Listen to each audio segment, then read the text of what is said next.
Hello, everyone. No. I'm giving the thumbs up now. Hello, everyone, and welcome to episode 127 of Fans of Power. I'm the man behind the mask, Joe Amato, and I'm here with my partner in crime, Tyler T-Rex Baker. How's it going, T-Rex? We had like a false start, I think, about three times. I thought I got the thumbs up, but I wasn't sure, so I was like, hey, hey. I told Joe I'd give him the finger. I hope he wasn't thinking I was going to. All right, I'll give you that finger. I did. I actually thought that was going to happen. I was like, is he going to give me the The middle thought finger? crossed my mind. I'll give you the finger when we're ready to go. Start off in a little bit more of a more risque start to If that would have been very positive podcast. that'd be different. So, well, hello to Zen Brown, JSP, and Zentron in the chat room. Thank you all for joining us. And now we have a lot of different topics. I did want to first give a shout out to one of my buddies. I thought he disappeared off of Facebook. I thought something happened. He said he had something where he got hacked on his Facebook account, and he's back now. So it's my buddy Tim Massaro. So it's good to see you, man. I'm glad you're healthy. I'm glad everything's okay and you're safe. So good seeing you, and I hope you enjoy finally being able to watch an episode of Fans of Power and look forward to hearing your feedback of what you think. So, Tyler, well, any kind of recent news before we get into other topics? Any kind of news, things you seen, you heard, what's happening? It's unfortunate that a lot of the news that doesn't revolve around action figures is never the most positive news. It really isn't, and you almost feel like, He-Man fans deserve so much better. And I don't know where to start. Do we start with Well, hey, hold on. the nauseating news or the news you just want to laugh at? Well, let me start off with something that's kind of at least positive for some of the fans that were concerned. Stridor was finally revealed, and there was a lot of people that were excited. Yeah, and it was great. There was also the fans that were very concerned, saying that's not his mask. Where's his stickers, designs, blah blah. A lot of stuff, which we know that Stridor and Night Stalker had completely different sticker designs for the vintage toy. And we also know that the vintage toy only Stridor had the mask, not Night Stalker. But for classics, we got Night Stalker first, and they made a unique mask for him.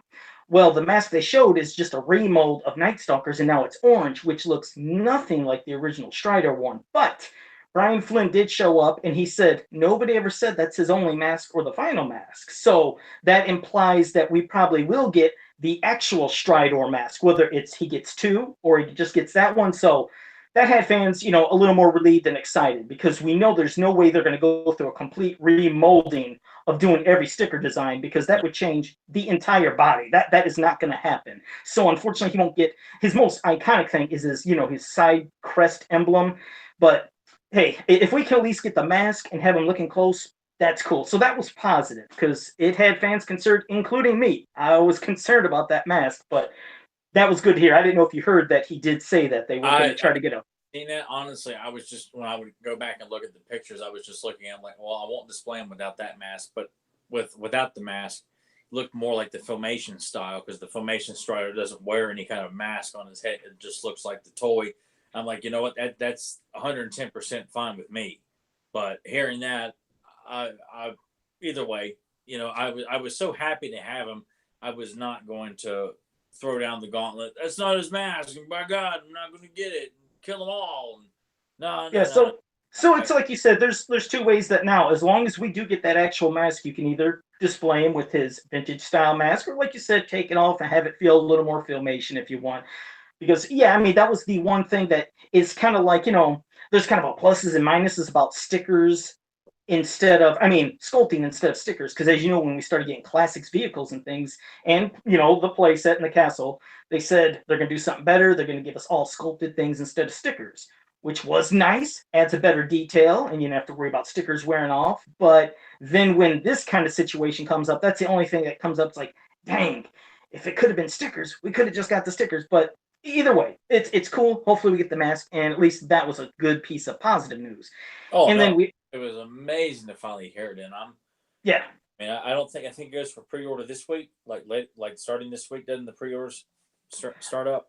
God, was it this week for Stridor? Was it? I know it goes into kind of almost mid-May, I think. To May 16th I can't remember if it was started April 3rd. No, what the hell date was it? I thought it went to like. All right, let me bring it up real quick, because I was looking at this last night. Real quick. Well, while you're doing that, JSP wants to know what I'm wearing. If it's an Evil Dead shirt, I think that should sum it up right there. I think he knows what it is now. So there, no, close, but no, it's you know me, it's got to be Jason. So hey, also, the pre-sale starts April 25th and will go to May 16th. Oh, hey, I was right with the May 16th, I guess. Yeah, and I mean, of course, you go to the Super 7 website and you can do your pre-order right there. I'm looking at it right now. Okay. Yeah, so I'll be getting that. Well, definitely probably before the final day, because this is like the PowerCon exclusive. This is a must-have. Strider is my favorite vehicle / beast, even over Battle Cat. Like, I want Strider. That's my favorite. So there's no negotiation about that one. God, I can't wait to get my hands on that. No, it will be good. And Grimbot, that's pretty cold. He's saying, "Nice Nightmare on Elm Street shirt, Joe. Shut up." So just give me hassle. I have somebody else that likes doing that, where they like calling Freddy Jason and Jason Michael and Michael Jason, and I got you there. But all right. Also, the we got to get our monthly dose of this. Remember, April is the big time we're supposed to start shooting of the movie, and all of a sudden now we got news that there's a new group of brothers that are, I guess, going to be possibly directing this movie, still under David Goyer doing the writing and producing or something. But are there supposed to be 2 new brothers that are so-called writing the script that's going to definitely be out by December of 2019? Yeah, the Nee brothers have just been hired to take on the revolving door that Sony seems to have only in the part of their offices that revolves around the He-Man property, or at least the film rights, so to speak. So as of right now, they're probably currently just sitting in the waiting room, waiting to find out if they're actually going to go through with this, or Sony's just, again, you really would have to wonder, is in all seriousness, I'm not going to get onto some sort of, over the top rant stuff.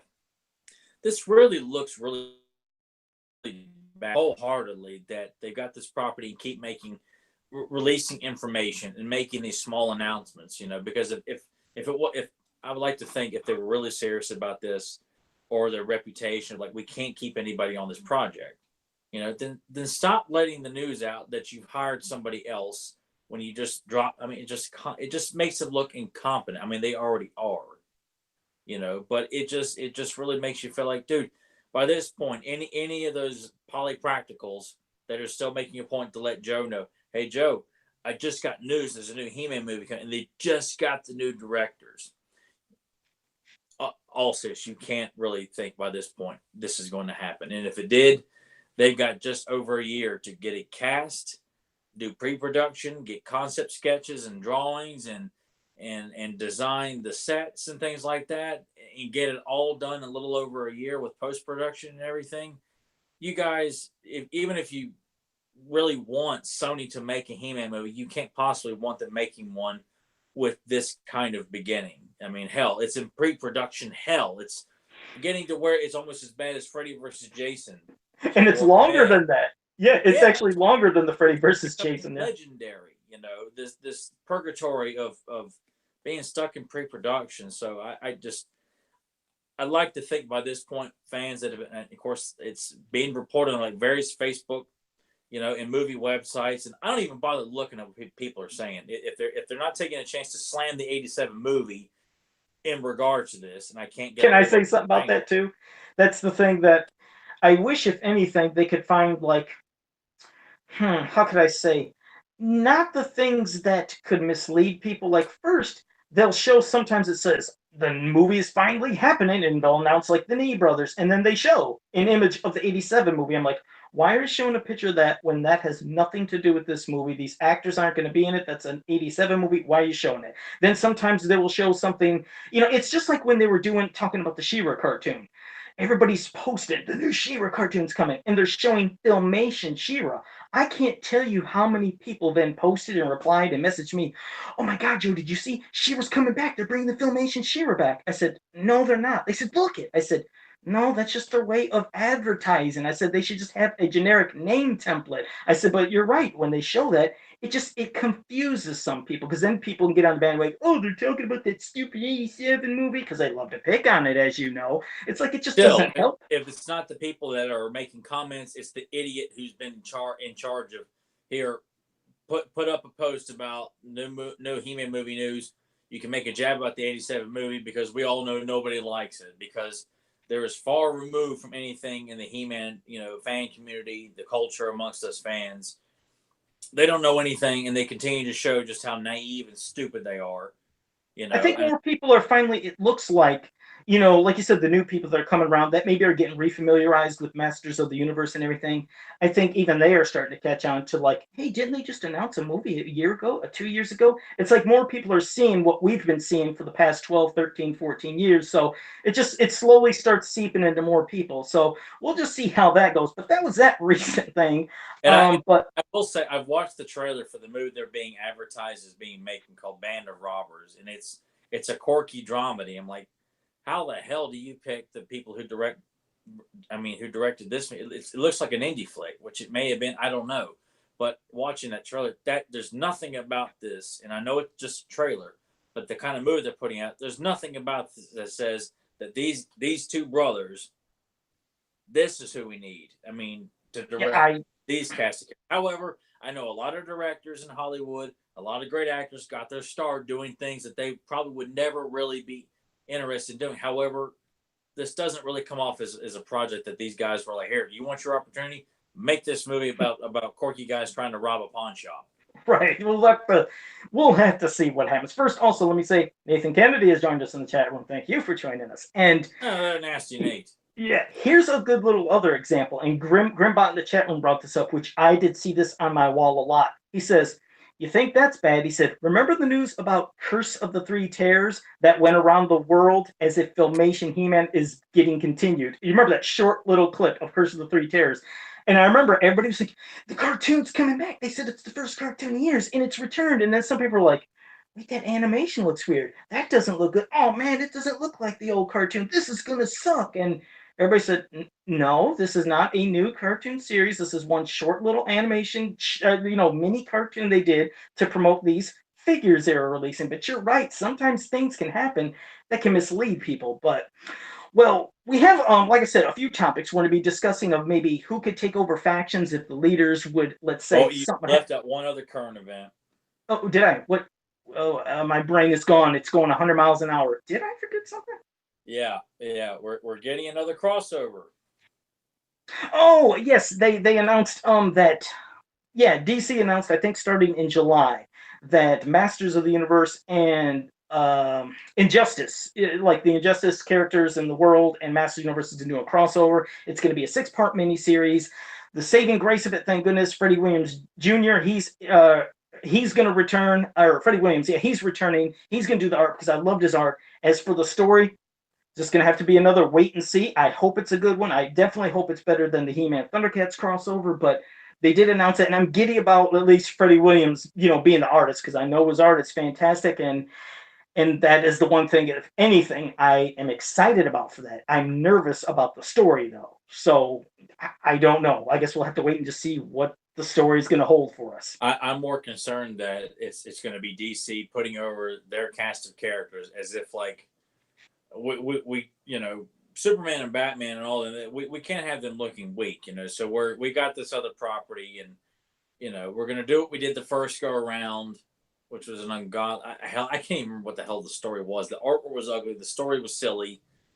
And then when you got people at DC, really kind of looking down upon this cast of characters that we hold dear in our hearts, you feel like, why the hell do you guys keep doing this? If you're not going to do He-Man justice, stop putting it out. I'd rather than not make any more new comic books if you're not going to take it seriously and put someone on there who can say something else besides, yeah, I had a Mechadeck joke.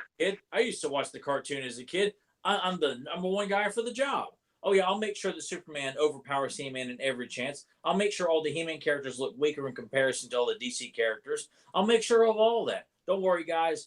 We're going to keep DC looking strong. And this silly barbarian thing that has tons of YouTube videos making He-Man look like the biggest pansy in the world, I'll make sure he looks weak as hell, too. Consider it done, guys. I hope to God that this dude and that your buddy Freddie has at least understood, and got an idea that a lot of the fan reaction was negative. And even though you still got people claiming they thought it was great, that I know he's the artist, but I'd like to think he has some sort of input on what the story is. And like, you can't do this again where you're going to belittle the He-Man characters and then just not care, throw stuff on the wall, and just say, oh, well, the He-Man fans, they don't matter. Oh, we're more concerned about getting our traditional DC fans in here. God, I hope they don't screw that up. But I may not. I'm not going to buy it. I'm not going to, unless Joe decides to sacrifice, $25 for the first issue for the variant cover and all this other nonsense, and tells me No. I'm not going to buy it. I'm unless Joe himself tells me it's worth picking up. And it's not going to be, Joe trying to be very positive. Tyler knows when I'm giddy about something. He genuinely knows if, like, I'm talking and the excitement of my voice when there's things that I really, really like, and if there's something I'm saying, yeah, it's pretty good. You should try it. That's my voice where you're thinking, no. But there's a genuine tone to me that if I think something's good, I'm going to say it. So I'm just crossing my fingers. I'm trying to hope that there could be something good. So I guess we'll see. But, well, speaking of that type of stuff, cartoons, crossovers, other things, and like, at first I didn't know if you wanted to mention about something that you got in the mail from somebody. I think this would be something really good to talk about, especially when we discuss it in another episode, but go ahead. Yes, our wonderful and dear and loving friend Penny Dreadful had contacted me and Joe, as I found out a few months ago, about a site and someone that she knows that has put together some of the hard footage of the He-Man and the Master Universe cartoon, particularly The Greatest Adventures of All, and most of all, The Revenge of Skeletor. Now, it's available on DVD on this website, and I've got the information here, called ontherunvideo.com store.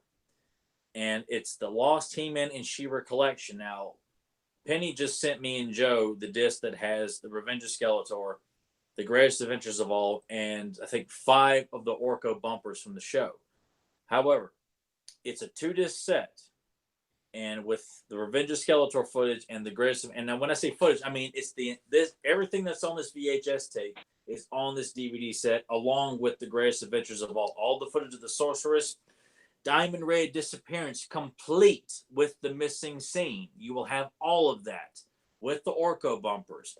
All this footage that's on this tape that is not available on YouTube. As far as I know, James E. Talk said he was going to upload it. Poor guy's busy putting together Faker's, prominent time in the spotlight. Hopefully we'll get that on there sometime. But if you want it now, it's available to purchase.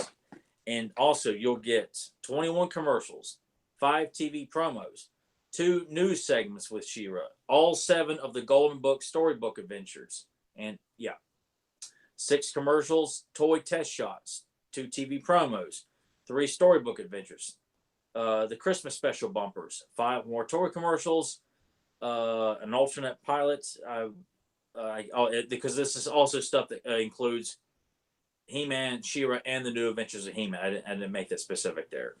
So it's a set that it's 4 hours and 30 minutes, and it contains all that, plus The Revenge of Skeletor and The Greatest Adventures of All. It's $20.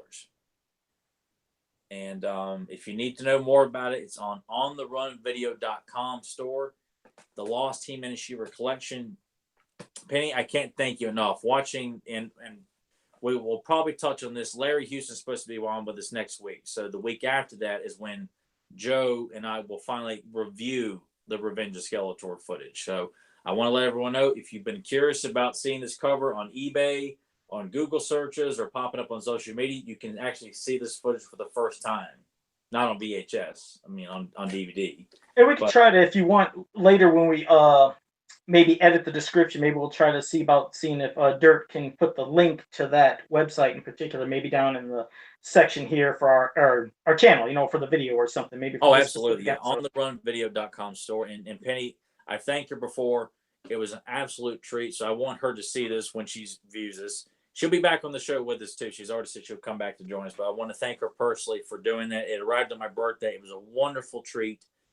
The footage is great. I mean, the sound quality on Greatest Adventures of All was even better than the DVD transfer that I've already got. So it was so refreshing to see all that footage again. And I got a few pictures I'll probably post to promote this episode as well. All right, and and again, I wanted to thank her as well because I've never seen the one with Skeletor, that particular one. I've seen the stuff with the sorceress and all her things, but I never seen the Skeletor one. So just to see something new, and like you said, to see it all together as how it was portrayed in that video you had, not that it would have been just cut into like just the sections with him, and maybe you didn't get the gist of some of the things, because like you said, it translates from like how they're looking or watching the episode, and you understand what context, what context he's speaking of when he's saying certain things. Oh yeah, I mean it's just it was so cool, and even though the episode list they chose to put on the Revenge of Skeletor is a little less than desired. Cat and the Spider's on there, and I've grown to appreciate that more as I got older. But the other two episodes, they don't really quite work as well with the footage that we're given, but the footage is so damn fun and enjoyable that it's so well worth it. It's well worth $20 to get this footage that you can't find unless you get a VHS transfer, because it's not on the internet to view. At least I haven't come across it. James has got it, but hasn't put it up yet. So not a whole lot of options to see it. And if you really want to see it and you want to see the Diamond Ray disappearance in its entirety, the way it was intended to be. That's cool. And it's in VHS quality. The sound is good on this DVD. God, it's well worth the purchase, you people. That's cool. So we'll definitely, we'll be talking about that probably in 2 weeks. But also, let me just say hello to Adam Gabbert and Justin Hune, who have joined us in the chat room as well. Thank you both for joining us. Now, this is what sucks. This is when Joe's memory, as it happens so many times, just shuts off. Somebody made a suggestion as for like a topic, something we could discuss, and I apologize so much for not remembering who you are. And when I say this question and this topic we'll discuss, feel free to message me or post somewhere that, hey, that was me. Of course, now we'll probably get like a bunch of people in the chat room saying, that was me. But somebody said, okay, who do you think would be the person to take over each particular faction if that main person was out of the picture? Like, He-Man's out of the picture, Skeletor's out of the picture, King Hiss, and Hordak, and Shira. They're all popped out of their particular factions. They said, who do you think would take over? So I guess first, Tyler, we could do a back and forth. I'll give you a faction. You start with yours. You tell me that, and then you give me a faction. But let's start with the Snake Man. The Snake Man. King Hiss has been knocked out. And we know we've seen an NYP, General Ratlor be the one that took, is kind of second in command. But you go with it. Who do you see being taken over the role of the Snake Man as leader? Squeeze. Squeeze is my favorite. And I loved his portrayal in NYP.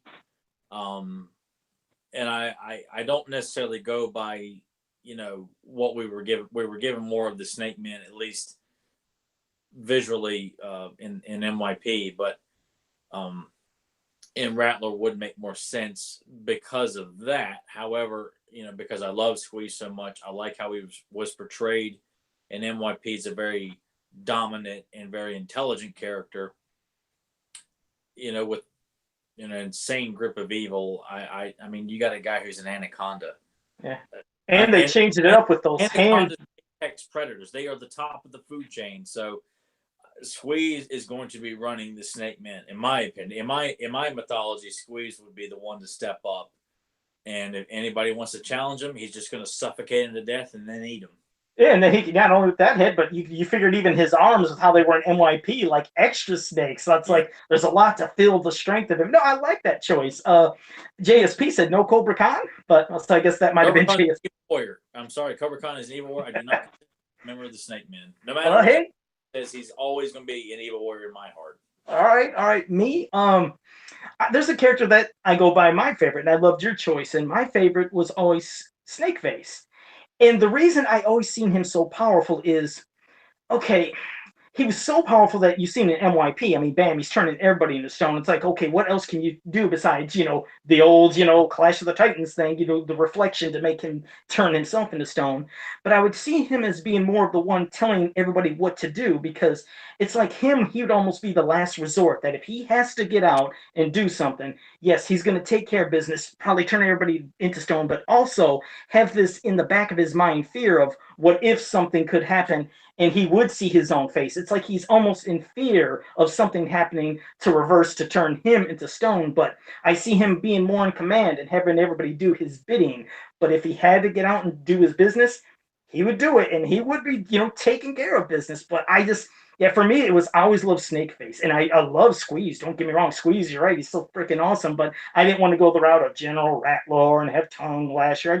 I wasn't feeling that. But Snakeface, I had a thing for always Snakeface and his plus power. Snakeface is arguably the most powerful, given what he can do.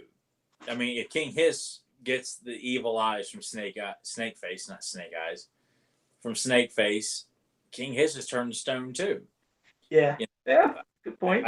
It's a double-edged sword with Snakeface. He's got the biggest weakness, but he's also got the greatest power. So yeah.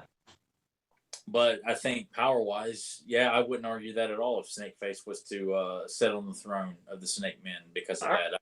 Tongue Lasher and Rattler, they're awesome. They really are. But I think when you break it down like that, it's either Squeeze or Snakeface that's going to take the throne. Yeah, and both. I'm sure Axel would prefer we say Fangor, and you know what? I wouldn't argue that either. If Fangor was to take the ranks of the Snake, or like take on the throne of the Snake Men, who's going to challenge a guy whose fangs can grow out as long as they do? A master blacksmith, he can beat you to death with a hammer and then sink his giant fangs into you. There you go. So, no, both great choices. And also, Juan Lopez just joined us in the chat room. Thank you for joining us. He said, yeah, Snakeface, excellent choice. But, all right, thanks, man, and thanks for joining us. But, all right, man, well, I'll pass it to you. You give me a faction, I'll start, and then we'll go back to you. All right, I'm going to give you the Heroic Warriors. I've had two people. This one has been just burning into my brain of... Should it be? It's so not so obvious, but everybody wants to say Man at Arms. You think Man at Arms, but we know he has to get out there and do things as well. But you figure he's also the one that, well, as we've seen him portrayed in so many different versions of creating so many of the, the weapons, the vehicles. Like, will he have time to get out there and do everything? So that's what made me put Man at Arms to the back burner and have two other choices. I was wanting between Clamp Champ, but then I also said somebody that I never really liked as a toy, that I used to pick on and say is worthless, was Stratos. But when you think about it, he's the king of the Avians and his people, and he rules this kingdom. He has, background experiences of knowing in battles, in war, and, not only air battles, but just warfare. He knows how to defend and fight people. I was thinking, who would be somebody that's good at leading? But then Clamp Champ, he's just like I said, he's a master fighter. He's super strong. He has his amazing senses. He's older, so he should be wise and knowing of what to tell people what to do. He's a great strategist in my mind. So I have to put Stratos maybe on slightly the back burner. I like him as being a leader because he rules his kingdom, but I see Clamp Champ really being able to get in there and take care of business and know how to fight in battles. So Clamp Champ was my choice, and yeah, it's Clamp Champ. Joe, you magnificent bastard. This is why we do the podcast together. Okay. Clamp Champ was my choice too. Oh yeah, okay. Yeah, it just seemed perfect. I mean, I could see if for some reason He-Man was taken out, for whatever reason, in a story, and then He-Man were to come back, for whatever the case would be, I can see Clamp Champ taken up, maybe not necessarily like the power of Grayskull, but carrying on that role that He-Man, does, that what he stands for and everything. Fisto, you could argue is a possible fill-in for He-Man, but to me, Clamp Champ has got it all. I mean, a guy whose eyesight and hearing, you just assume all things, sense of smell, sight, hearing, are very, very, very sharp, and someone that can, take on ninjas and just kind of, this is a guy that can, take on any situation. He may not be as strong as He-Man, and no one's going to be as strong as He-Man, but I think in terms of overall package, I'm picturing Carl Weathers in Predator, it dressed up as Clamp Champ. That's what I'm seeing. And I mean, come on, who is not going to want to follow Carl Weathers into battle dress up like Clamp Champ. So yes, Clamp Champ. God, I would that reminds me, that Alex Ross print that he put out recently has got Clamp Champ featured on there. Oh, is that the one that's real limited? I was so ecstatic. I'm like, it's 125 pieces. I'll never be able to get it because it's like $1,000 a piece, probably, or something like that. Yeah, I seen they're only available for 30 minutes and it's sold out. But it's so very cool limited on that Alex Ross painting that he did.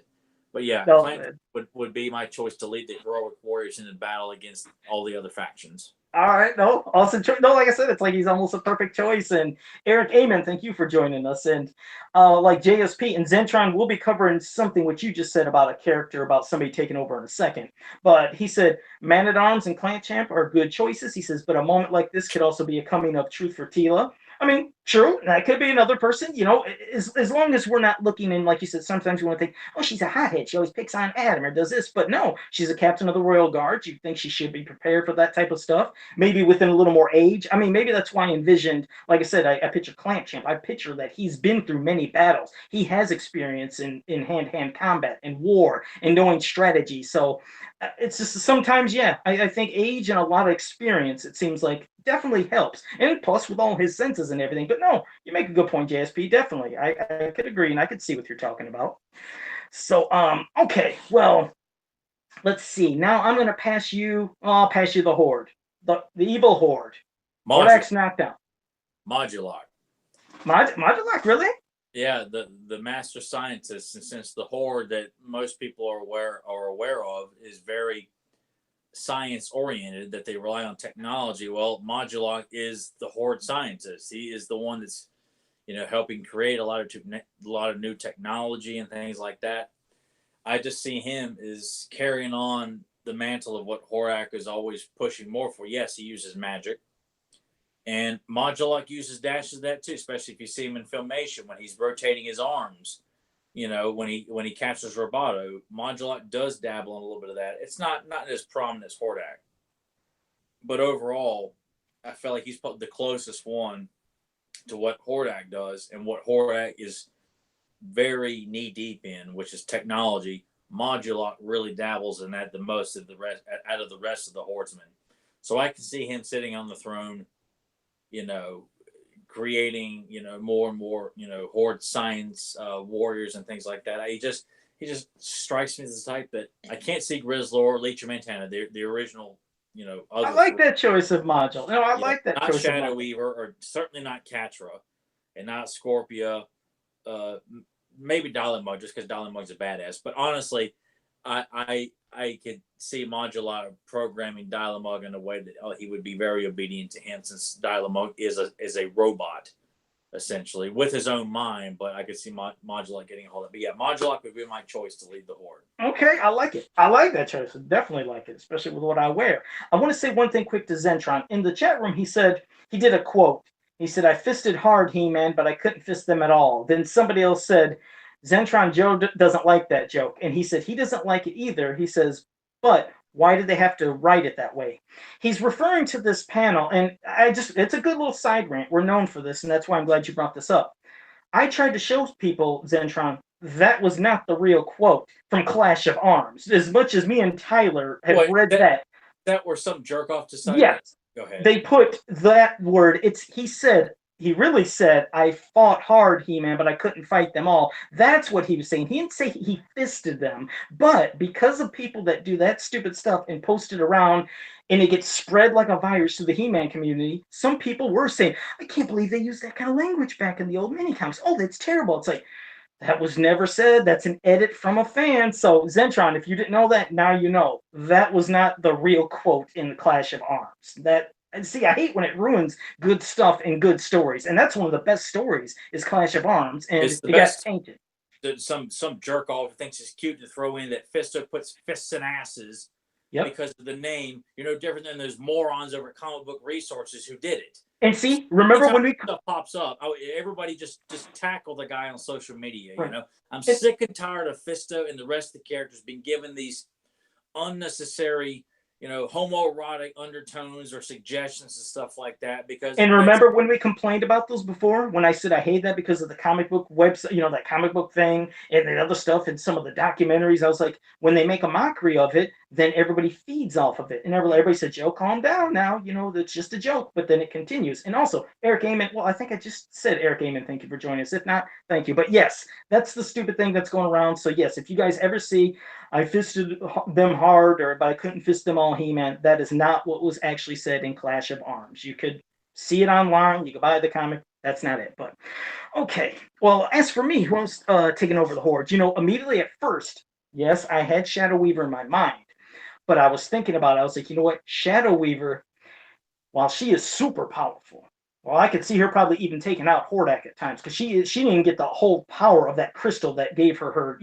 magic and abilities. But I was like, I see her as being more power hungry and sadistic. Like she probably can't focus on maybe giving orders or commanding people because she might want to do the stuff herself. I see her being more power hungry, obsessed, which leads me to a character that is good at giving commands, but isn't good at fighting because they make a joke of her, and that's Catra. I always said Catra is always out telling and commanding, and Mantenna and Leech and Grizzlor. She's always out there in the forefront, but then they make a mockery of Catra. She turns into what is this ferocious looking panther, and then when she turns into the panther, which that's the time, in my opinion, was thinking, now she's going to get down, but in a cartoon for kids, they can't have her being too ferocious. So she's always jumping in a well, jumping into a wall, getting wet, and making just a joke of her. But if she didn't have that part to where they had to joke down her character, she's great at giving commands and leading. I was like, okay, she could be a good leader. But as for a lot of fighting, I can't see her doing a lot of fighting. And I love your idea with Modular, with all the scientific stuff, creating all the things and being the, person behind the curtain in a way. But when it's time to fight, you could picture Modular, especially if it went more even around the toy-wise, where he could be separated into lots of different hundreds of parts and combinations, which would be one hell of a nasty thing to fight. But I mean, if I'm not just limiting, Catcher to Filmation, if I wanted to bring in different versions or thoughts of what could be, I would like her to figure she could have her time to shine to be a leader of the Horde, because she at least has some experience of that. But yeah, I'd say Catcher, but I love Modulok as well. I love Modulok, so I like that choice as well. So, all right, well, I'll pass it to you. Anybody else though? Like I can't picture, anybody really else. I mean, Catra only just because she's been portrayed as Force Captain, but even then, I just Modulok looks so much more mightier. But Catra, I mean, having a female lead the Horde, she would be my choice, and Shadowy would still serve as her, kind of confidant, her kind of go-to right hand woman, so to speak. That she wouldn't really. Catra would just kind of slide over into that position, and Shadowy were still by her side, and kind of helping her and kind of making suggestions. And the same thing with Modular. That's where I feel like Shadowy spot is that she will do the whole evil end thing where she likes to serve somebody else to serve her purpose with all this ambition, but she still will kind of continue to serve the higher power, so to speak. Never stage a full coup unless it's like in Shadows and Skulls, where she's had enough of Hordak stuff and tries to come up with Skeletor just for a temporary alliance. All right, and even Zentron just said in his fan reboot, if Shira, he said I have Shadow Weaver as the interim leader. So yeah, it's just me. I just always pictured Shadow Weaver just being too damn power hungry, and like I could see her just being on her own if she really had to. It's funny you said that. I could actually see Shadow Weaver as a separate villain out from the Horde, or like she's with the Horde and then says, "You know what? I'm out. I'm done working with you guys. I'm gonna go out and do my own thing." And then Shadow Weaver creates like her own small like faction of like 2 or 3 warriors with her, and then you have episodes where it's just her and her little small faction of warriors, and then that they would interact with the Horde, bumping into each other, fighting, and then Shira comes in and kicks all their asses. Right. Okay. All right. Well, good choice for you. Now, I will pass it to you with the next faction, and you can hit me first. All right, we are let's see. Do you want to do We have the Evil Warriors and the Great Rebellion left. Okay, all right. The Great Rebellion. I'm not saying Bo, because Bo wouldn't work. This one, I was going back and forth. I was like, do I say something, like easy, just cop out and say Queen Angela because she's a queen and she's ruled and she has wise choices? Do I say something like that? Do I bring somebody else from another part of Etheria that also, serves the Great Rebellion? Like Zentron was mentioned, Frosta. What's funny is I was almost having a Frosta thought in my mind because I was like, this is one hell of an opponent. I mean, to be able to freeze people, to do her Iceman type thing, to get in and out and going around enemies and freezing everybody. I mean, it's like I could see her almost leading.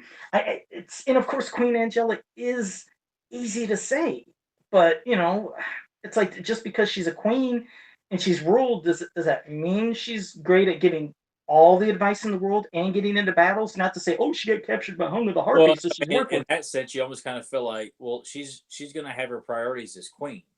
You need somebody that is not going to be confined, not all the time, but someone that is not going to have the royal duties that Queen Angela has. Right, Bella. Yeah, you gotta have some. You're right. You gotta have some kind of duties. And Castaspella, she is one hell of a warrior too, but I like sometimes seeing something different because sometimes, like, remember He-Man, he's not back at the palace and sitting there all the time, and He-Man does not use magic. He's powerful. He's in there and he's a fighter. He's a fighter. He's a warrior, and he can lead. And I can maybe see Frosta. Zentron, you did give a good option there, and I actually did like Frosta because I was kind of battling between Frosta and a couple others, but I'd love to see her getting down. I mean, you can picture her going like, let's go, and she's coming in and heading off the rebels in the front, and she's just sliding in on her ice, just blasting them all, freezing everybody, deflecting stuff. I'll go with Frosta. I mean, Zentron, you said it too, but I'll go with Frosta. I will say this, but as you were fleshing things out, my brain was working pretty quick. I was going to say too. Okay. But I my mind and thought of, oh no, I like this one so much better. Uh-oh, what we got? Oh, wait, I know what you're going to do. I know what you're going to say. You're going to say Huntara, aren't you? No. You're going to say she joins. Oh, okay, I thought you were going to say she joined the rebellion. And okay, go ahead. No, I see her as an alliance of the Great Rebellion. Like she would probably bring some Salaxian warriors with her. No. To take Shira's place, if Shira has been captured or whatever the case, maybe I see General Sundar leading the Great Rebellion against the twist. I didn't think about that. That's a twist. I mean, I really like the character of General Sundar, and I briefly thought maybe Seahawk. Yeah, JSP. Hey, just to let you know, JSP said Seahawk. Seahawk would be a solid choice, but General Sundar, given that he worked for the Horde, just like Shira, as Adora was a member of the Horde, and was arguably their greatest warrior and turned against them. I mean, I hands down, I've got, and Frosta would be a kick-ass choice too because she's super hot, and she's super hot, and yeah, she's really hot. And, hot, but she's cold, but she's somehow hot. Yeah, definitely. She's a real ice princess, Yeah. But she's my favorite of the Great Rebellion anyway. But no, General Sundar would be my choice to lead the rebellion. And I'd have Frosta kind of up there as well. I mean, Frosta, Queen Angela, and Casaspella, they all have kingdoms they rule, so to speak, too. So Frosta, yes, but I also look at it from the standpoint of like they also have other duties that they can't always be there, like Glimmer or Bo or even Natasha or whatever the case may be. I feel like General Sundar, you can almost have like the Horde comes in and kidnaps his wife and child, or God forbid, they lose a life. And now he's strictly devoted his life, in full time, 24/7, is kicking the Horde's ass, man. I like it. No, I like that one. That is a good choice. And well, Grimbot said hose nose. Yeah. Oh, he did the hose nose. I like that. But no, I like that. General Sundar is good. So okay, good choice. And well, now I'm gonna pass the last one to you. And then you hit me back. We're down now to the Evil Warriors. Skeletor's out. Who is? I mean, I know what I'm gonna say. Just pretty much for me, I got a no-brainer. Might seem too easy, but you go ahead. All right, then you go ahead with yours then. Oh, I don't care. I'm going with Evelyn. I know others, like I know he has great warriors. I mean, you could say them all. You could say Tri-Klops, especially hell if we went off of maybe a mini comic version. If he wanted to be pure evil, the stuff he's done in that Tri-Klops would be freaking nuts. But I gotta say Evelyn because you know how she's wanted the power a lot of times, and she showed interest before, and she is super powerful. She she also has led and been with the other evil warriors at times to command them and tell them what to do. And for me, she'd be a perfect fit.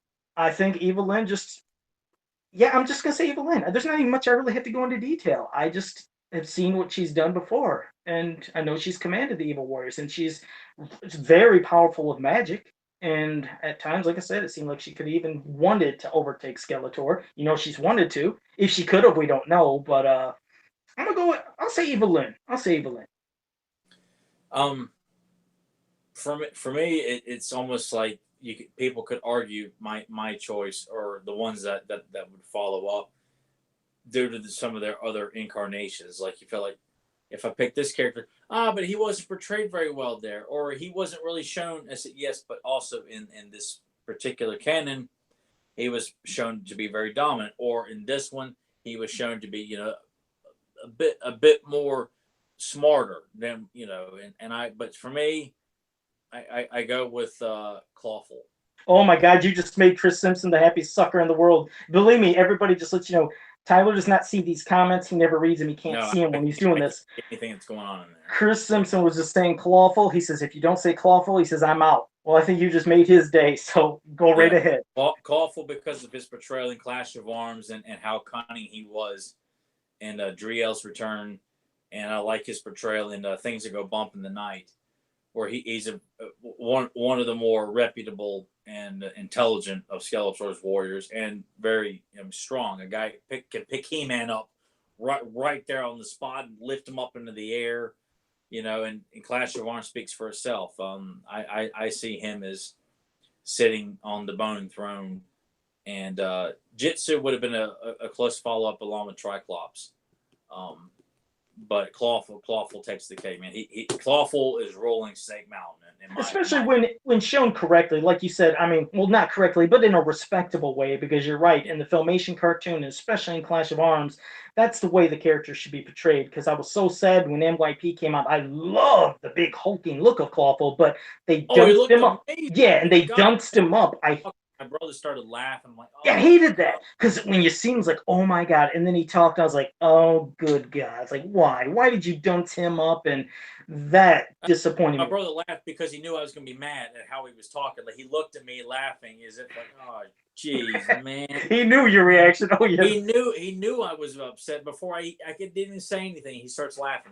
He knew I'd be pissed off about that. Well, everybody. I mean, I know I was. It's just that was just. Talk about everybody was. It was a buzzkill to have that hype of this hulking son of a gun that you're thinking, wow, what are we going to see him? And especially to get him bam that early out of the gate. We didn't have to wait. You have to wait like till season 2 or later on in season 1. Yeah, it's like bam, you got him, and you got that big son of a gun whiplash. I mean, bam, they were hitting you right there, and then they hit you again with the voice. Like, oh, okay. So, but I do like Clawful. Yeah, I could see it, and another great choice. So, whoever that was, I hope they message me and say, hey, that was my suggestion, because I really feel bad that I can't remember where I seen it in what group. But all right, and Chris Simpson said, long live Tyler, king of fans of power. So you just made a super fan right there with that comment. Hey, Chris, you don't want to challenge what I have to say? I mean, I may decide that Clawful was portrayed in a way where he's got too many yucks. He's too silly, Right. So, well, that was that. And now we're going to talk about, hold up, let me get this. We're going to talk about an awesome mini comic. I mean, talk about somebody that could lead the evil warriors and a great portrayal. Not really portrayed as evil, but just badass. That's a Terror of Tri-Klops. And I don't know how many of you read it, but not only an amazing story, but beautiful art from Mark Texeira. I mean, I feel like as much as people talk about Mark Texeira and they say, hey, I like the mini comics and I like this art, you never really hear a lot of, damn, that'd be a cool figure. Because his art and a lot of the characters is very unique and cool, especially, hell, looking at TriKlops and the design of TriKlops, and even Beastman, like, damn, these are figures that I would like. We always heard that, oh, I like the look of, Alcala's Skeletor, Alcala HeMan, as they like to call it. And, we'd get those versions. But These are versions I'd love to see, but why don't you start off a little bit on your thoughts? Because this, my God, from beginning to end was freaking just, it's a great story, and it shows how cool TriKlops really could be. This is one mini comic that if fans decided they felt that this was the best, I mean, as much as I look, Clash Orange is my favorite, and Hordak and Keldor, I would this would be in my top 5 because I love TriKlops. Of the original Fab 5 Evil Warriors, TriKlops has always been my favorite since I was introduced to the cartoon. Always has, always will be. He's my favorite of that original group of the Evil Warriors. And this mini comic, you know, even though he abides by that code of honor, so to speak, it's not so much that he's a villain with morals. No, I mean, yes, he kind of is, but he's still, without question, taking out all these people. You know, he's taking out Battlecat, he's taking out Teela, he's taking out Raymond just to get to HeMan. He's not going to kill him because that's not what he's instructed to do. And I like that it's not saying like Blade, I could see killing them all and then going on after HeMan. Whereas TriKlops, like, I'll take you all out. I'm not going to kill you, but I'm going to put you out of commission and just go kill HeMan. Yeah, he was mainly going. I feel like that would be the difference between TriKlops and Blade, is that one would kill everybody, and the other one would, you know, he may maim you, you know, put his sword in your quad or slash you across the chest so you ain't getting back up, but he won't kill you. Yeah, because he's referred to as TriKlops the Hunter in this. That's what I like. It's like when things have to be done, because Skeletor is just fed up. He needs to find somebody that can, you know, finally help him beat He-Man. And it's, out of all people, Beastman suggests to Skeletor that, you know, TriKlops. And then, of course, he has to get TriKlops. And I like when TriKlops is shown when, you know, Skeletor is using some kind of magic spell that doesn't want to be interrupted. You see this portal open, and you see him fighting these blue, like, demons or whatever the hell they're. He's fighting some kind of creatures that actually look kind of cool. I'm like, hey, these would make kind of like cool little. It kind of remind me of ice trolls from you know, from the Dragon's Gift. Yeah, and if you see, they got their own unique type of shield look. I was like, they look cool. But what I like is when he's brought there, you know, he's pretty upset about it. I love how the first thing when he does is how he just grabs Beastman and shoves him, like, you know, like up into a wall, I think, with his hand. It's like, so Beastman is kind of the first person he really attacks, like, damn. And then Skeletor blasts him in the back, and then he kind of turns around almost like, oh no, you didn't hit me in the back, you know, in a way, if you know what I mean. It's like, that's how he's looking, like, you didn't just hit me. But Skeletor promises him that, you know, hey, if you were to take out He-Man, you know, then, and if I can get power of Castle Grayskull, you know, you can roll with me. Or he kind of like promises him something like that, which entices TriKlops. But we also see, like, when you have Ram Man, Teela, Battlecat, and He-Man all just trying to have a relaxing kind of day. You see, like, Skeletor has this device. I don't know if they ever name drop it, but it looks like it's some kind of disc that he can speak into, and it's like whatever he says, and when he's looking at somebody through his little magic portal, he can influence their mind. Because he's like telling Battlecat, oh, you're kind of feeling like you're a little anxious and you want to go to a cave. And then suddenly Battlecat says that, goes to a cave. And just like Zentron said, or I think it was Zentron or Zen Brown, it might have been, where they said that TriKlops, oh, it's Zen Brown, he said, yeah, TriKlops punched the, well, basically hell out of Battlecat. It's like, wow, one punch and boom, knocks him out. And then he ain't done. When Rayman gets up to go away, and then Rayman, like, you know, charges at him, you see Rayman charging at him like I think he hits a tree or something, but in the exact next panel, it's like you see a forward bang down. Like, you could picture, like, TriKlops either punched or grabbed him by his head and shoved it into the ground. Like slamming his head in the ground with the hand, you know. That's what I mean. So bam, he takes out Rayman, and then he shows, hey, it doesn't matter who gets in your way. If you're in my way, I'm gonna hit you. He even backhands the hell out of Teela. I mean, he takes everybody out. It shows how awesome is this guy. And then he gets in hand-to-hand combat with He-Man. And then he not only is just good as hand-to-hand, you see he has like some kind of light beam that he blasts out of his eye to blind He-Man to where he can almost take him out. But of course, He-Man goes back and forth with him, gets the upper hand, and you even see TriKlops kind of like see his vision when he's down. He sees something in the distance. It's Skeletor blasting. He warns He-Man, and then He-Man, like, you know, uses a shield to protect the, you know, the blast from hitting TriKlops and them. But it kind of gave you the impression that TriKlops as we've known before, wasn't maybe always gonna be evil, and in this way, he was just kind of a hunter, but he was influenced by Skeletor. But I just love that it showed he was getting down. It's not that he was just relying on, gamma vision to look through a rock and do this. He's fighting the hell of out of everybody and just defeating everybody too. And it kind of seems to be a bit, like when he's beaten and then he confesses that, I was only hired to destroy you. And then as I'm looking right here too, where he, warns them of Skeletor's, kind of sucker punch attack. Mhm. And of course Skeletor's mad about that. I guess you almost kind of see it as that he is, a true bounty hunter, but also, I mean, I guess there's no way around it. This portrayal of TriKlops portrays him as a code of honor, but not so much where you don't feel like at the end of this he's a complete good guy. Because you do feel like, I mean, it's not given a, He-Man and TriKlops shake hands at the end. Well, we'll meet again someday, great warrior, or something like that. It's, As much as it's too good a portrayal here at the very end here. Just believe that TriKlops is now suddenly a good guy because He-Man, kicked his ass. yeah, yeah, it was like I said. I mean, the whole thing is great. I'll tell you what, it was as a kid, and every time I read this part, including it's weird when I read it now, it kind of always gave me a weird feeling.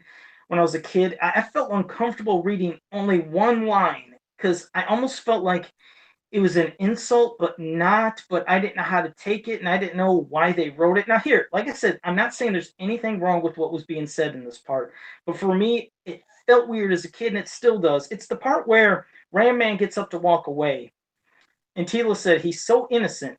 He said, he's so innocent, He Man. I like him. And then He Man says, a bit slow in thought, but I like him too. But I was like, I don't know. I feel like he was kind of like calling Rayman dumb or like I don't know something. I kind of feel like that's probably when this character and of course Filmation hammers that home too. You kind of feel like Rayman is the big brute. That he's can be easily kind of worked up. I mean, or manipulated. Not the most intelligent, but obviously not. He's not mentally challenged by any means or something like that. But obviously he's probably one of the most strongest, but probably not the smartest. But did you get? Works. I mean, like, no, you're right. What's that? It was just it's okay. I mean, you're right. No, I completely agree. But it's the way He-Man delivered it. Like he's a bit slow in thought, but I like him. But I like him too. It's almost like, I guess I like him. Like what? It's kind of okay or not okay to like him if he was kind of slow or there was something. It was the way it was written that I guess yeah. Eric Heyman said he kind of agreed. He just said I reading it. I don't quite take it as a very overly insulting. Hey, it ain't like NYP deciding to paint Mechanic as like, I hate my powers. All I can do is stretch my neck. Or Snout's about being portrayed as, a loser because I got an elephant head. So you really didn't see it as much as like a belittling. It just felt like it was like, I guess he's good enough for He-Man. That's what it was like, the remark. I felt like, I said, I'm not saying it was supposed to be, but it's like how I always took it. Hell, even with Tila saying he's innocent, like that's a polite way of saying yes, he's a little slower to kind of understand the full situation, and that's why I think that the Filmation cartoon does a good job of painting that. I mean, in all the appearances around him, he's always such a lovable character that he doesn't quite get some things immediately, but you still like him, and I feel like if you hadn't seen the cartoon, and of course I didn't see this mini comic till I was an adult because I wish I had TriKlops as a little guy. I would have went nuts for this mini comic. But and that is probably because I watched Filmation so much. And because of that, when I look at this, I kind of see what they never said in Filmation. That I mean, obviously, like in House of Shakoti, when Orko is trying to explain to Ram Man about how we're gonna find out where Trapjaw's hiding. They're like, oh, I don't get it. And then Orko just kind of gets frustrated with him after he just explained it to him. That's what I see. But they all like Raymond. They know he's loyal. He's dependable, to quote the greatest Avengers of all. But he's not going to quite understand the situation all the time. But then other times where he's a little bit smarter, is like, you know what? I've never seen you and Prince Adam in the same place at the same time. You know, where he may have a moment where he's a bit smarter, you know, than usual. But it's, I mean, I get why you say that, but I look at that and see it in a completely different context. Okay. No, it's good. That's what I mean. Everybody, we all see it in different ways, and none of our ways are. You know, I'm not saying, hey, Joe's is the right way, and you're not saying yours is either. But no, this is not one of those cases where you and I are getting into a heated debate, you know, or something like that. No. It's good. It's been a while since we had that. Yeah. Like I said, yeah, we'll do that sometimes. But no. So again, yeah, if you guys have never read it, whether you get this comic by itself or you get that big giant Dark Horse book with all the mini comic collection, I mean, definitely get it just so you can check this out if you never have, because it's one of the top ones. I'll have to. I don't know if I think we did it in the past, but I think I'd really like to do that again to really sit down and think of maybe our top 5 mini comics. We've done it 3, but I think the top 5 to make it a nice round number like that. TriKlops would be in the top 5. Yeah, because I did mine. I think if everybody remembered, I was upset in that episode. My mind was not clear. I think a lot of people remember that episode, and I think Tyler remembers. I was not fully on my game. I was kind of angry. So what I said wasn't probably really what I wanted to say anyways, because I was just upset. And I don't get like that too often. So yeah, no, not top 10 Eric Gaming. We'd be here all day if we did that in one of these coming weeks. Maybe we'll just do 5. We try to do a top 5 each. But well, yeah, it's often fun that, you know, to do like a top 5 of HeMan, a top 5 of Shira, a top 5 mini comics, a top 5, you know, Evil Warriors, top 5 Heroic Warriors. Like those are fun. I always find it intriguing to see, you know, people rank, you know, characters. Like we got, you know, after our Larry Houston interview, if for some reason he can't make it, we'll do it in May because he gave me a few other dates. But for what, like the next episode we do where we've got like our own topics, we got to throw in just for fun one like top 5 subject. If you want to do mini comics, we'll do that, or we could do Filmation, or we could do top 5 Evil Warriors, top 5 Horsemen, or whatever the case may be. We added just one. And just, you know, and then just maybe sprinkle them out, because they're fun to do. They're fun to think about. I mean, it's because I'm sure you and I will put out choices that are a little outside the norm, not the cliche choices of He-Man and the Power Sword. Yeah, and you never know. Some might pop up the same, but usually, yeah, we'll hit a lot of different ones. So you never know, and it's always fun to see what each is going to say. Now, I was going to say, and we'll eventually be closing up here soon. And of course, we'll always open up again to everybody in the chat room. You have any questions you want to ask us, just start posting them right now, and we'll cover those. But I had a request, and I usually don't do this, but somebody wanted to know one of the customs I was working on, and if I could show it on the show. This is the 3rd version I've worked on so far. It still ain't finished. And again, I'm never here to say, Joe Model Custom Creations. Tyler knows that. That's why he'll usually mention it, because he knows I don't do this. But hold on one second. Still got some stuff to do to them.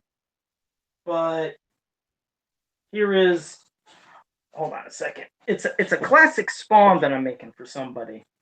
And I still have, you know, some paints to do and things to put on them.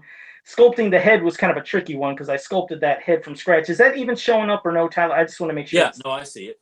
Okay, so I made the head. I did stuff to his armbands and his like emblem here, sculpting the pouches for his side thing. But this is it's a classics version of Spawn, and it's the 3rd one I made because, well, people were kind of getting into done Spawn before.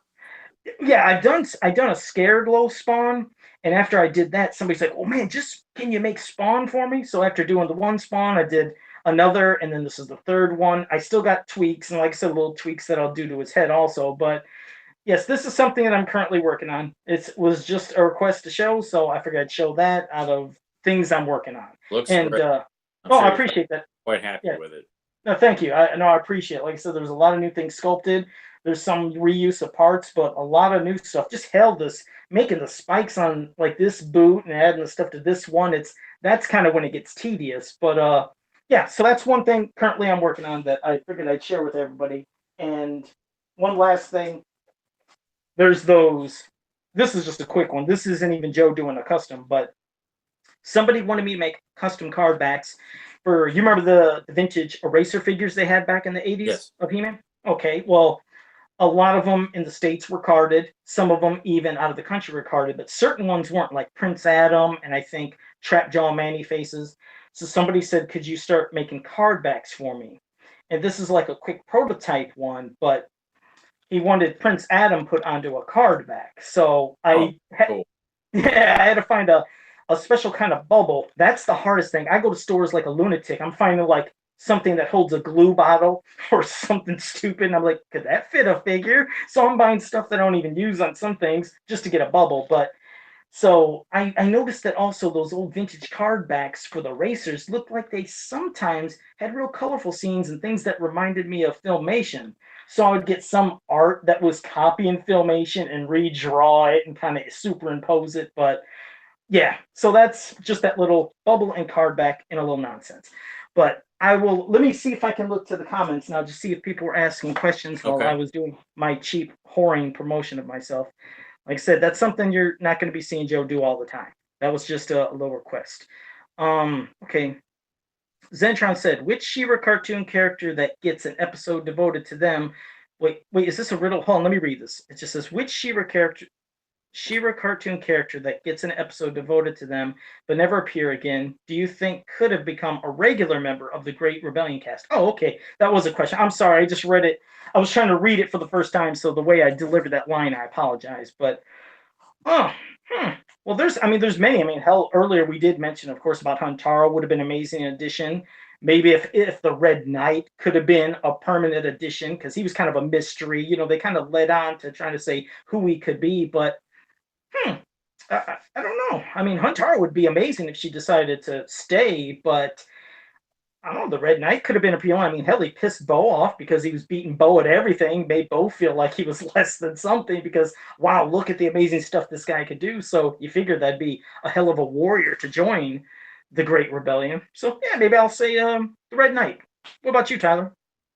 General Sundar. When you said it, yeah, there you go. Well, I mean, Huntaro, we were supposed to have gotten another episode called the Salaxian Wars, which never happened. There's like storyboards done for it and things like that. But in General Sundar had gotten two very good episodes. But it would be cool to see General Sundar have shown up, because he's on Etheria, whereas Huntaro went back to Silax. So it doesn't seem too far-fetched that, even though General Sundar is retired, he doesn't want to get involved anymore, that based on the Horde is still a major threat, he is going to have to suit up every so often to kind of help at least keep the Horde away from where he's living. Mm-hmm.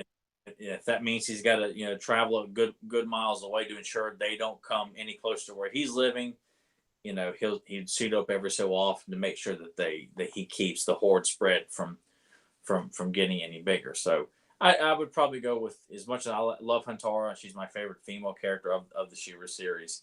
I'd probably say General Sundar. All right. Okay. All right. Well, thank you for that question, Zentron. And JSP said, do you 3D print any figures or parts? No, I don't do that, JSP. Everything I do is one of a kind sculpting. I try to make, I mean, don't get me wrong. I love 3D printed stuff. I love people that create it. It's amazing. I love people that do molding and casting. Every customizer out there has their own little kind of special thing they can do. And it's always awesome. And my thing, like I said, I don't do the 3D printing. I don't do the molding and casting.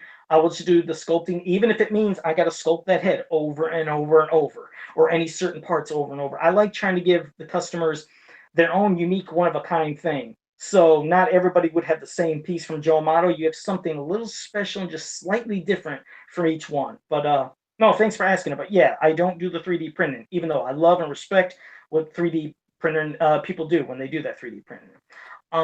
Yes, Spawn did appear in Ready Player One, no doubt about that, Eric Gaiman. That's what I rambled to Tyler. That's why I got excited when I seen Ready Player One. I was like, wait, there's Spawn, but right next to Spawn was HeMan. And I don't know if you knew that, Eric Gaiman, or a lot of people knew. It was quick. HeMan had this one quick shot. And I was like, hey, and damn, that was it. So I was like, we got to see HeMan in a new movie in some form. But Zentron said for him, it would be Lonnie from the episode Friendship, which incidentally I'm doing a digital reproduction of. But hey, Lonnie, yeah, I forgot about Lonnie. You remember Lonnie, don't you, Tyler? Vaguely. Oh, okay. No, well, that's a good one. Okay, let me see what Adam Gabbert said. Joe Amato, have you mentioned to Tyler Baker that he opened a TeePublic store where he added some stuff to his No, I did not know that. And I'm sorry to hear that you got laid off, Adam Gabbert. I hope that you find a job here real soon. But no, it's good. You got a TeePublic going. That's pretty cool. And let me see. I just want to see if there's any other questions. But okay, I think that's it pretty much for now. So okay, well, thanks for those little bit of questions, and hope you enjoyed that. And again, thank you everybody joining us in the chat room. But before we wrap it up, always pass it to Tyler to see if he's got any recommendations or anything that he wants to say before we close her up. Just a reminder, the PowerCon exclusives, I purchased mine today, so I got all three. And if you go to thepowercon.com, that's where you can purchase your Drill Monitor 2-pack, your chopper, your Spikor, or all three if you'd like. Tickets are on sale there right now as well. And just as a reminder, too, if you plan on getting the exclusives, trying to find the date for it real quick.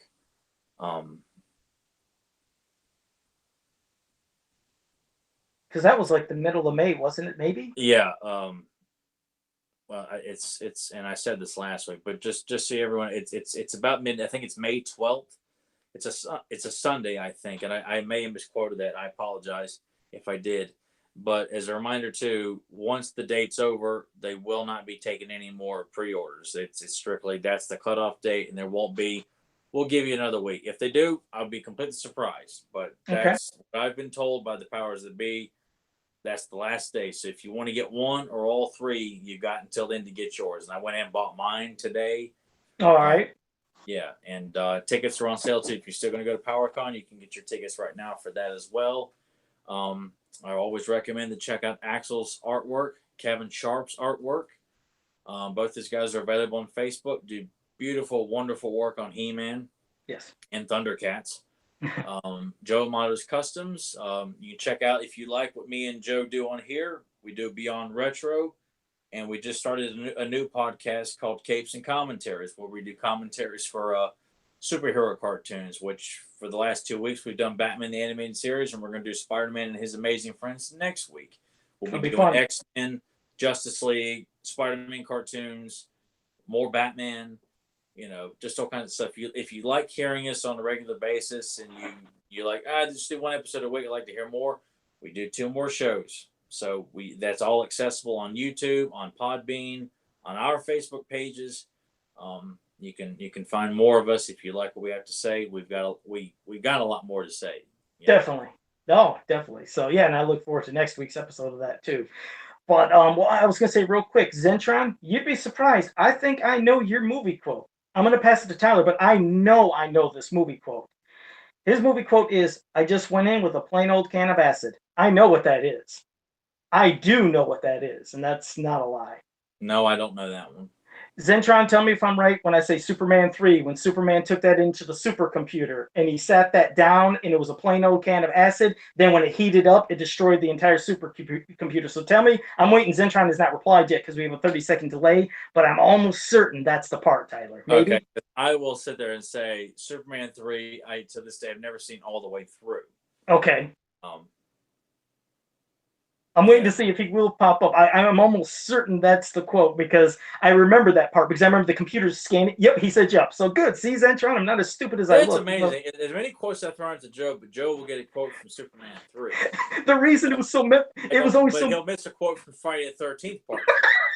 Yeah, like, how the hell does that happen? No, but I remembered it well because I remember when Superman came in, the computer went yang, yang, yang, and zoomed in, and it was scanning him, and he looked, you seen he was holding something in back of him, and then it said, it seemed no type of danger. So it knew Superman had the acid, but for some reason didn't know that once it got heated up, it would melt. And even though this is supposed to be the smartest computer in the world, you think it would know that, but well, whatever. That's just a little side rant.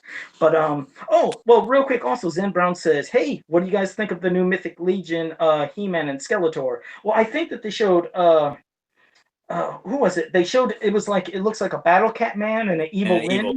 Yeah, they look cool. They look cool as hell. They did look good, yeah.